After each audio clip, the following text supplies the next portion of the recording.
Por ser um texto muito rico, muito polissêmico, tem muitas informações, mais uma vez nós vamos ler o texto de João capítulo 2, mas dessa vez nós não leremos do versículo 1 ao 11, leremos apenas do 7 ao 11, para aquilo que nos interessa aqui nessa conversa dessa devocional de hoje.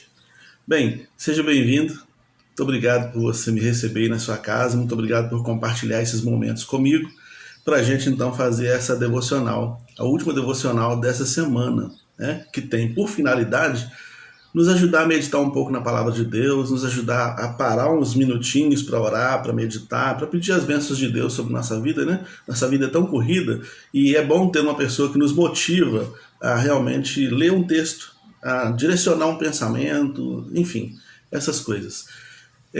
Vamos ler o texto então, seja bem-vindo, bom dia, Deus te abençoe, e o texto diz assim: Disse Jesus: Enchei de água essas talhas, e encheram-nas até em cima. E disse-lhes: Tirai agora e levai ao mestre-sala. E levaram. Logo que o mestre-sala provou a água feita vinho, não sabendo de onde viera, se bem que o sabiam os empregados que tinham colocado água, chamou o mestre-sala ao esposo e disse-lhe: Todo homem põe primeiro o vinho bom, e quando já tem bebido muito, então coloca o inferior. Mas tu guardastes até agora o bom vinho. Então Jesus tinha feito ali a transformação da água em vinho. É um texto muito conhecido nosso, foi o texto da leitura de quarta-feira no culto, foi o texto da nossa reflexão de ontem, onde nós tiramos outras lições, e agora esse trecho especificamente, nós vamos tirar algumas lições para nossas vidas aqui. Nós vamos falar sobre os vasos de Deus, né? Bom, aqui a gente vê que o mordomo, o mestre de cerimônia, ele dá ao noivo a glória, a honra, o parabéns, né, por ter guardado o melhor vinho para o final. Quando o melhor vinho é guardado para o final, é para marcar. Afinal de contas, a festa de casamento durando 7 dias ou 8 dias, se as pessoas tomassem o melhor vinho nos primeiros dias, elas talvez não fossem lembrar deles lá no final. Mas ali nos últimos dias, no momento final da festa, nos últimos momentos, nas últimas horas talvez da festa, tudo indica que era isso, ele dá o melhor vinho e isso fica marcado. Então as pessoas na rua iriam falar assim: você foi no casamento do fulano? Que vinho maravilhoso que serviu ali. Mesmo que o primeiro vinho não tenha sido bom, talvez não tenha sido bom o primeiro vinho, mas lembra do segundo, é o final. Nossa, você viu que vinho maravilhoso que ele serviu ali? E a glória então ficou para o noivo, ele ficou famoso, talvez bem visto na sociedade por ter oferecido um banquete maravilhoso no seu casamento. Também a glória foi para o mestre de cerimônia. Algumas pessoas falam: mas a festa foi organizada como foi, teve o melhor vinho no final, tudo aconteceu assim por causa da pessoa que ele escolheu para ser o mestre de cerimônia, a pessoa que ele escolheu para tomar conta da festa. Graças a essa pessoa, a festa foi salva, porque a gente sabe que o noivo não tem nem tempo de pensar nessas coisas. Então ele pagou bem, certamente, uma pessoa para que cuidasse desses detalhes, e a pessoa foi muito feliz nos detalhes, nas escolhas que fez, né? O mestre de cerimônia, então, foi elogiado. E quem agiu discretamente, secretamente? Jesus.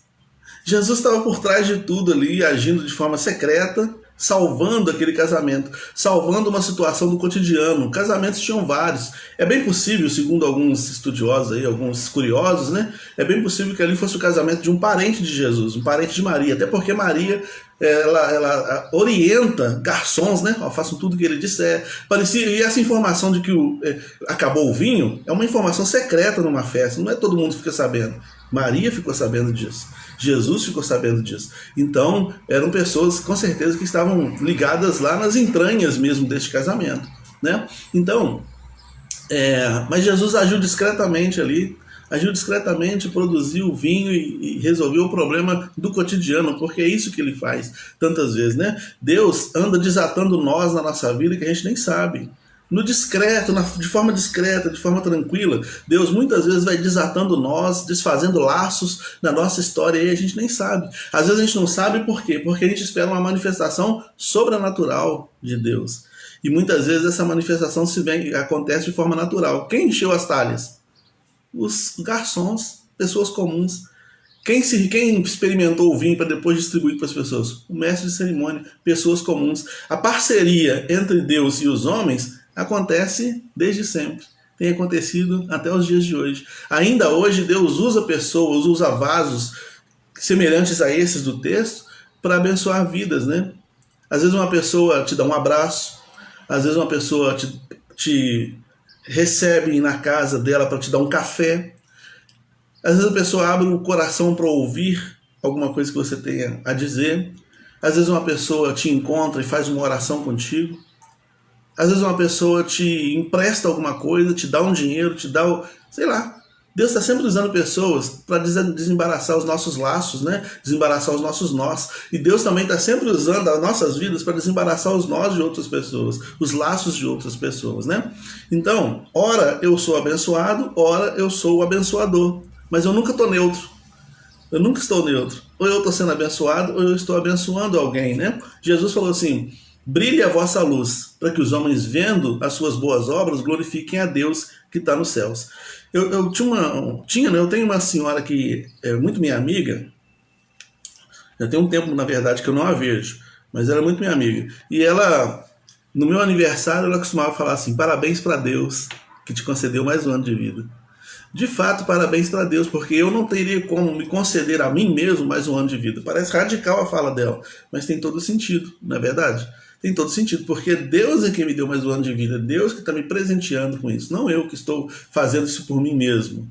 Então, Deus está sempre usando pessoas, usando recursos, e Deus está sempre por trás, agindo discretamente, fazendo com que coisas aconteçam, fazendo com que encontros aconteçam, desencontros aconteçam, recursos apareçam, né? Quantos relatos a gente tem, e eu mesmo tenho experiência disso, de pessoas, de momentos que eu estava precisando de dinheiro e não sabia o que fazer, e de repente chegou uma carta para mim, na época era carta, né? Chegou uma carta para mim dizendo que eu deveria ir no banco fazer um saque de um dinheiro que o governo estava devendo e depositou. Justamente no período que eu estava precisando. Quantas vezes aconteceu isso? Né? Contigo, comigo, com outras pessoas. Quantos relatos desses a gente já ouviu? Relatos de pessoas que eu conheço, por exemplo, uma família, muitos anos atrás, lá nos finais dos anos de 90, o marido estava... E então, um rapaz, amigo em comum nosso, foi no mercado fazer compras para ele. Chegou no mercado, Deus falou com ele assim: compra tudo dobrado. E ele comprou tudo dobrado. Ele ia comprar um pacote de arroz, comprou 2, ia comprar um pacote de feijão, comprou 2, tudo dobrado. E ele falou: bom, será que é para eu guardar, aproveitar a promoção, guardar para o mês que vem, não sei o quê? Por que Deus colocou esse ímpeto no meu coração? Quando ele estava passando para ir para a casa dele, no meio do caminho, era a casa de uma família muito querida, cujo marido estava desempregado e ninguém ainda sabia na igreja. E Deus falou assim: bate na casa do fulano, chama ele. Aí ele bateu na casa do fulano e aquele ímpeto falando com ele: pega tudo que você comprou a mais e dá para ele. E aí pegou tudo que comprou a mais e deu para a pessoa que falou assim: a gente estava orando, pedindo a Deus. Essa família existe ainda. Talvez ao ouvir aqui essa live, se participarem dessa live, vão se identificar com o que aconteceu. São pessoas aqui da Zona Norte, pessoas aqui de Cidade do Sol, de Benfica, dessa região. Foi nesse contexto geográfico que aconteceu isso, né? E eu vi isso acontecendo. Então, existem momentos que Deus toca no nosso coração para ouvir alguém, para atender alguém, para orar por alguém, para ligar para alguém, para dar um abraço, para fazer alguma coisa em relação a alguém, porque Ele quer nos usar como vasos de honra, né? Como vasos dele, para derramar as suas bênçãos sobre as vidas. E a gente não pode recuar, temos que avançar nesse sentido, né? Não nos convém reter as bênçãos de Deus, porque as bênçãos de Deus não são para nós. As bênçãos de Deus são para os outros. O vinho, a água feita em vinho naquelas talhas ali que Jesus fez, não era para as talhas, era para as pessoas da festa. Não era para o noivo guardar, era para as pessoas da festa. Então também as bênçãos de Deus, aquilo que Deus me deu como dom, talento, habilidade, talvez eu não tenha, mas eu não tenho dom nenhum, não toco nenhum instrumento. Quem falou que é isso? De repente você tem o dom de ouvir, o dom de orar, o dom de interceder, de emprestar um pouco da sua fé para alguém, né? Receber alguém na sua casa, visitar alguém. Mesmo que você, eu sou tímido, não sei o que eu vou falar quando eu vou visitar alguém. Não precisa falar nada, não. Vai lá ler um texto bíblico, ora com ela e vai embora. Você já fez o suficiente, sabe? A gente só não pode deixar de ser usados por Deus. Não pode deixar de ser usado por Deus, senão a gente fica um vaso vazio. E aí, como nós falamos, né?